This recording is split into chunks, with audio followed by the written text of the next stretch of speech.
Chapter start कर रखा है बायोलॉजी का 11th क्लास का, और अपन ने आधा चैप्टर जो है 2 वीडियोज में कवर किया है। बाकी की 2 वीडियो में अपन आधा चैप्टर और जो बचा हुआ है वो कवर करेंगे।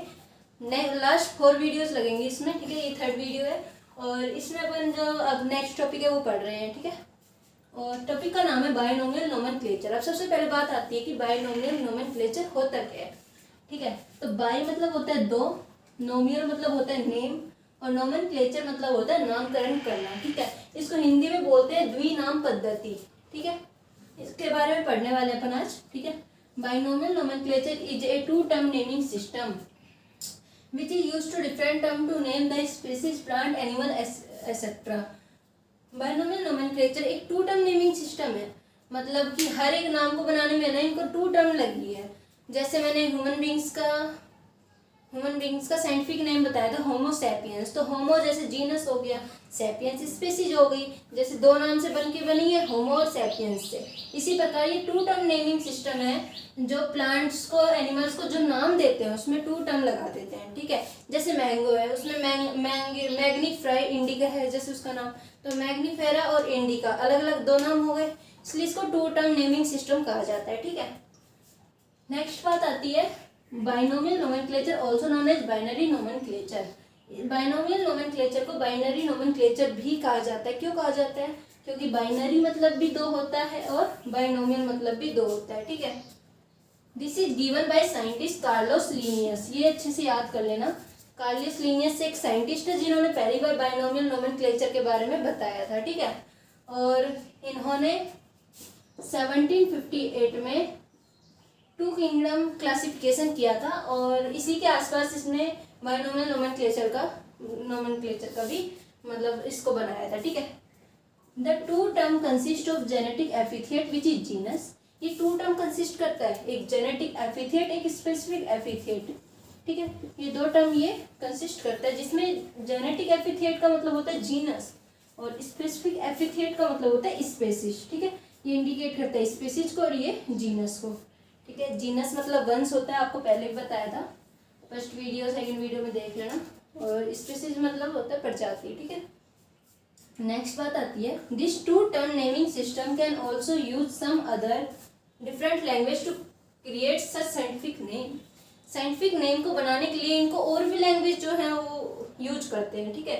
मतलब साइंटिफिक नेम को क्रिएट करने के लिए और लैंग्वेज भी ये लोग यूज करते हैं बायनोमियल नोमेनक्लेचर में, ठीक है।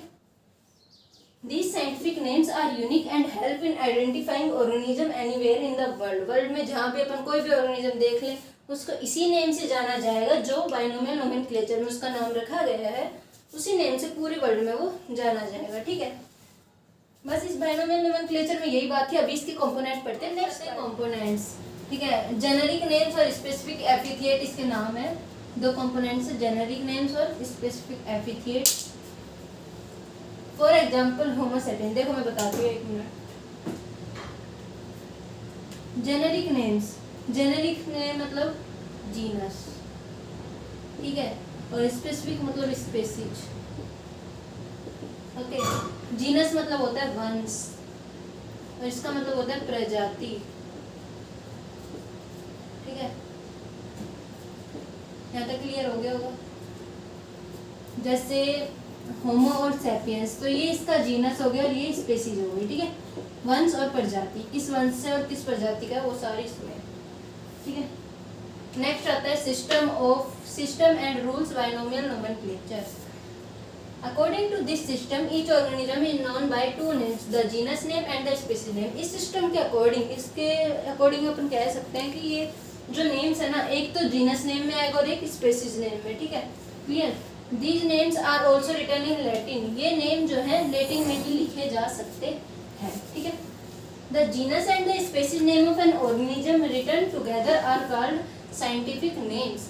जो जीनस नेम और जो स्पेसीज नेम एक साथ लिखा जाता है, जैसे ये दोनों लिखे गए हैं एक साथ, ये ह्यूमन बींग्स को बोला जाता है, इसको बोला जाता है ह्यूमन बींग्स को बोला जाता है, ठीक है। तो ये ह्यूमन बींग्स का साइंटिफिक नेम हुआ कि नहीं? ऐसे ही कह रहे हैं कि जीनस और species of an organism written together, एक साथ जब लिखे जाएंगे तो इनको साइंटिफिक नेम कहा जाता है। तो ये साइंटिफिक नेम हो गया, ठीक है। क्लियर? अब नेक्स्ट बात देखते हैं। The name of an genus always being with a capital letter. Genus का नेम हमेशा कैपिटल लेटर में ही लिखा जाएगा और स्पीशीज का नेम हमेशा स्मॉल लेटर में लिखा जाएगा, उसको ध्यान मत दो, मैंने लिखा नहीं। Thus scientific name are always italic, और साइंटिफिक नेम हमेशा क्या होगा, इटैलिक होगा। अब ये साइंटिफिक नेम है, ये इटैलिक में है, ठीक है। When handwritten, the genus name and the species name have to be underlined। जब अपन इसको लिखेंगे तो जीनस नेम को और स्पेसीज नेम को अपन अंडरलाइन करते हैं, ठीक है। मैं कुछ साइंटिफिक नेम्स जो है वो आपको दिखाती हूँ और उसको याद करने की ट्रिक्स बताती हूँ, ठीक है। एक मिनट फ्रेंड्स, अब इसका आता है साइंटिफिक नेम। आप इनकी स्क्रीनशॉट ले सकते हो, ये साइंटिफिक नेम है इन सभी के, ठीक है। अब आपको बताया था ह्यूमन बींग्स को बोला जाता है होमो सैपियंस। अब इनकी ट्रिक बताई थी मैंने, की ट्रिक बताऊंगी आप लोगों को। ट्रिक क्या हुई देखो, ह्यूमन से आप होमो याद कर सकते हो, या होमो से आप ह्यूमन बींग्स बता सकते हो कि होमो सैपियंस को ह्यूमन बींग्स कहा जाता है, ठीक है। मैंगनी से मैंगो बन गया तो इसको बोलते हैं मैग्नीफेरा इंडिका, ठीक है। मैंगो को मैग्नीफेरा इंडिका। ये इनके इटालियन में राना टिग्रिना, अपन बोल सकते हैं फ्रॉग को राना बता सकते हैं, ठीक है। और सेटविया राइस।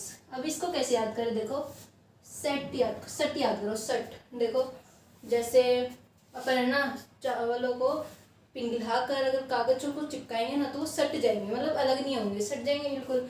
तो ऐसे ही याद कर सकते हो राइस का सटना, ठीक है। ट्राइटिकम एस्ट्रेनियम। आप है ना खाना खाओ ना, जब मम्मी को बोलते रहे ना, मम्मी ट्राइटिकम लेके आओ, मम्मी ट्राइटिकम लेके आओ, वहाँ से बेलन आते रहेंगे, यहाँ से लड़ाई होती रहेगी, थोड़ी देर ऐसे चलेगा, फिर आप दोनों को याद हो जाएगा, मम्मी को और आपको, कि ट्राइटिकम का मतलब होता है व्हीट, रोटी, ठीक है। कैनिस लिपिस फैमिलीज, तो आप ऐसे याद कर सकते हो फैमिली डॉग, ठीक है, फैमिली का कुत्ता। फेलिस डोमेस्टिका, कैट डोमेस्टिक है। पैंथेरा लियो से आप लायन याद कर सकते हो। टाइग्रिस से टाइगर याद कर सकते हो, पैंथेरा टाइग्रिस। मस्का डोमेस्टिका हाउस फ्लाई। अब भाई देखो मस्का डोमेस्टिका कैसे याद करोगे हाउस फ्लाई को, देखो जब अपन गोलगप्पे खाने जाते हैं कई बार मक्खी आके गोलगप्पे बैठ जाती है, आप तो उसको उड़ाकर मजे से खा लेते हो, पर आपको नहीं पता उस पर मस्का लगा के चली जाती है। आप हाउस फ्लाई का ऐसे याद कर सकते हो, मस्का डोमेस्टिका, ठीक है। नेक्स्ट आता है हेलियंथस एनस। आपको ये अच्छे से खुद याद करना पड़ेगा सनफ्लावर का, ठीक है।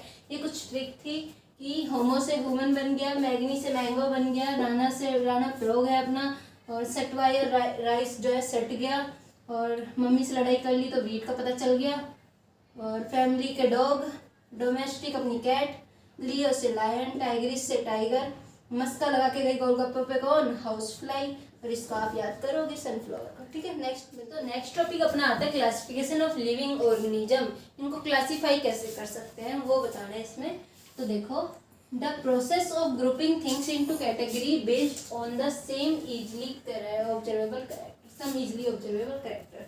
कुछ ऑब्जर्व करने वाले कैरेक्टर्स हैं, ठीक है, कुछ ऑब्जर्व करने वाले कैरेक्टर्स है, उन पे बेस्ड होती है किसी भी थिंग्स को ग्रुप में लाने के लिए कुछ ऑब्जर्वेबल कैरेक्टर्स हैं वो जरूरी होते हैं, ठीक है। कैरेक्टरिस्टिक जैसे feature, quality belonging to a particular organism, की सारे सेम बोले दिखने वाले सभी एनिमल्स एक कैटेगरीज में आएंगे, ठीक है।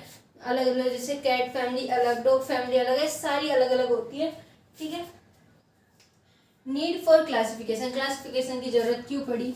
It is not possible to study about each existing living organism in detail, कि अपने पूरे अर्थ पे जितने भी ऑर्गेनिज्म उनका अलग अलग अपन नहीं पढ़ सकते, क्योंकि बहुत ज़्यादा ऑर्गेनिज्म जो है अर्थ पे हैं। अपन अगर एक एक का पढ़ने लगे तो पता नहीं, कोई नहीं पढ़ सकता वो, इसलिए है ना सभी को इनका ग्रुप बनाया गया है कि एक की जो पढ़ाई होगी वो औरों की भी होगी, ऐसे ही सबका अलग अलग एक ग्रुप बनाया गया है। Classifying organism into groups make it easier to know about different life forms. अलग अलग लाइफ फॉर्म्स को जानने के लिए इनका ग्रुप बनाना बहुत जरूरी था, ठीक है। क्लासिफाइंग ऑर्गेनिज्म इनटू ग्रुप्स में ऑर्गेनिजम्स को क्लासिफाई करना जरूरी था और इजी हो गया, जिससे लाइफ फॉर्म जो है डिफरेंट एनिमल्स के अपन पता लगा सके।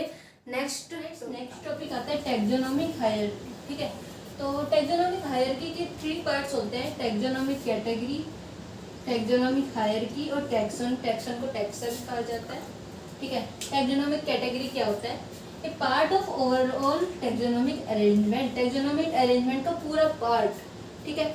टैक्सोनॉमिक अरेंजमेंट का पूरा पार्ट ही क्या कहलाता है? टैक्सोनॉमिक कैटेगरी कहलाता है। ये सारी मिलकर ही क्या बनाती है, टैक्सोनॉमिक हायरार्की बनाती है। ठीक है, टैक्सोनॉमिक हायरार्की बनाती है, सारी कैटेगरीज हैं इसकी, सारी मिलकर क्या बनाती है, इनका अरेंजमेंट ही क्या कहलाता है, टैक्सोनॉमिक कैटेगरी। ठीक है, अब आता है taxonomic hierarchy. Taxonomic category together constitute taxonomic hierarchy. Taxonomic category together constitute, taxonomic category सारी एक साथ आ गई, टुगेदर मतलब साथ साथ टैक्सोनॉमिक हायरार्की बनाती है। ठीक है, कॉन्स्टिट्यूट अ टैक्सोनॉमिक हायरार्की। ठीक है, ये है टैक्सोनॉमिक कैटेगरीज, ये मिलके बनाती हैं टैक्सोनॉमिक हायरार्की। ठीक है, नेक्स्ट आता है टैक्सोन। टैक्सोन को टैक्सा भी कहा जाता है। Each taxonomic categories represent a unit of classification termed as rank taxon. Rank के टैक्सोन कहते हैं। ईच टैक्सोनॉमिक कैटेगरी, प्रत्येक टैक्सोनॉमिक कैटेगरीज, प्रत्येक represent a unit of classification, कि किसको किस किंगडम में बांटा गया है, डिवीजन फाइलम का, क्लास का, ऑर्डर का, फैमिली का, जीनस का, स्पीसीज का, ये किसको किस में बांटा गया है, सारा है ना, रैंक और टैक्सोन कहलाता है। प्रत्येक टैक्सोनॉमिक कैटेगरीज, रैंक और टैक्सोन उनकी कैटेगरीज क्लासिफिकेशन में कहलाती है। ठीक है, अब ये एक ट्रिक है, इसको करके अपन इसको याद करना है। सबसे पहले इसको लर्न करना है। लर्न कैसे करेंगे, देखो जैसे किंगडम है, ठीक है, किंगडम का की याद रहेगा, डिवीजन, देखो डिवीजन हो रहा है यहाँ पर प्लांट्स का, फाइलम यहाँ पर है अपना एनिमल्स का। ठीक है, नेक्स्ट है क्लास से क्लीन याद कर लो, ऑर्डर से और याद कर लो, फैमिली का फैमिली, जीनस का गेट, जीई हो गया, स्पीसीज का सिक। देखो कीप पॉट क्लीन, बर्तनों को साफ रखो, नहीं तो family get sick, family get sick, परिवार बीमार हो जाएगा। ठीक है, ये एक ट्रिक है जिससे आप याद कर सकते हो। के से जिसकी हो गया, डिवीजन, फाइलम से पोर्ट हो गया, क्लास से क्लीन हो गया, ऑर्डर से और हो गया, फैमिली का फैमिली हो गया, जीनस का गेट हो गया, स्पीसीज का सिक हो गया। ऐसे आप इसको याद कर सकते हो, ये जरूरी है याद करना। ठीक है, ये नेक्स्ट टॉपिक है, इस वीडियो का लास्ट टॉपिक है। देखो हायरार्किकल क्लासिफिकेशन। ठीक है, अब इसमें पढ़ेंगे organism having the highest similarity are placed in the taxonomic unit called species. ठीक है, ऑर्गेनिज्म जिसमें सबसे ज्यादा सिमिलरिटी होती है, जैसे अपन लोग हैं, अपन सारे सेम है, सारे ह्यूमंस में रखे गए हैं कि नहीं, सारे एक कैटेगरी में जो रखे गए हैं वो टैक्सोनॉमिक यूनिट में प्लेस्ड किए गए हैं, उनको स्पीसीज कहा गया है। ठीक है, प्रजाति जिसे कहते हैं, सारी सेम हाईएस्ट लेवल में जिनमें सिमिलरिटी है, समानताएं हाईएस्ट लेवल पे, वो सारी स्पीसीज है। ठीक है, सेकेंड बात आती है, a group of several species is then assembled into the next higher unit called genus. A group of several species, कुछ स्पीसीज का एक ग्रुप, वो नेक्स्ट हायर यूनिट पे जो रखा गया है उसे जीनस कहा गया है। सबसे पहले स्पीसीज रखा गया, इसके हाईएस्ट लेवल पे रखा गया जीनस। ठीक है, उसको जीनस कहा गया है। A group of genera is then collected the form of next higher taxon called a family. अब जीनस के बहुत सारे मतलब ग्रुप है, एक हायर लेवल पे एक यूनिट तैयार करते हैं जिसे कहते हैं फैमिली। ठीक है, इससे हायर यूनिट पे फैमिली तैयार कर दी इसने। नेक्स्ट है similarly a group of family form an order. Similarly एक ग्रुप ऑफ फैमिली का ग्रुप एक ऑर्डर तैयार करेगा, several order form a class, और यही ऑर्डर जो है क्लास तैयार करेगा। देखो फैमिली का ग्रुप ने ऑर्डर तैयार किया, ऑर्डर ने क्लास तैयार की। ठीक है, form a class, class start तैयार की, and several classes formed a phylum, and कुछ क्लासेस क्या बनाती हैं, फाइलम बनाती हैं। ठीक है, in recent times particularly in bacterial taxonomy, कुछ समय पहले ये बैक्टीरियल टैक्सोनॉमी है, इससे ऊपर भी, इसके किंगडम के अबोव भी एक क्लास आती है जिसको कहते हैं डोमेन। ठीक है, किंगडम से ऊपर भी एक क्लास आती है जिसको कहते हैं डोमेन। ठीक है, ये सारी इसकी क्लासेस थी, टैक्सोनॉमिक हायरार्की थी। अब जो बचा हुआ पार्ट है वो अपन नेक्स्ट वीडियो में पूरा कवर कर देंगे और अपना फर्स्ट चैप्टर बायोलॉजी का कंप्लीट हो जाएगा। अगर आपको कुछ समझ ना आए तो आप पुरानी वीडियोस पूरी देखना, ताकि आपको पूरी वीडियो अच्छे से समझ आए, पूरा चैप्टर समझ आ जाए। और कोई अगर आपको फिर भी प्रॉब्लम आए तो कमेंट सेक्शन में बताना, मैं प्रॉब्लम के डाउट्स क्लियर कर दूँगी। ठीक है, चैनल को लाइक कर देना, सब्सक्राइब कर देना, वीडियो को शेयर कर देना अपने फ्रेंड्स के साथ, ताकि उनको भी हेल्प मिल सके।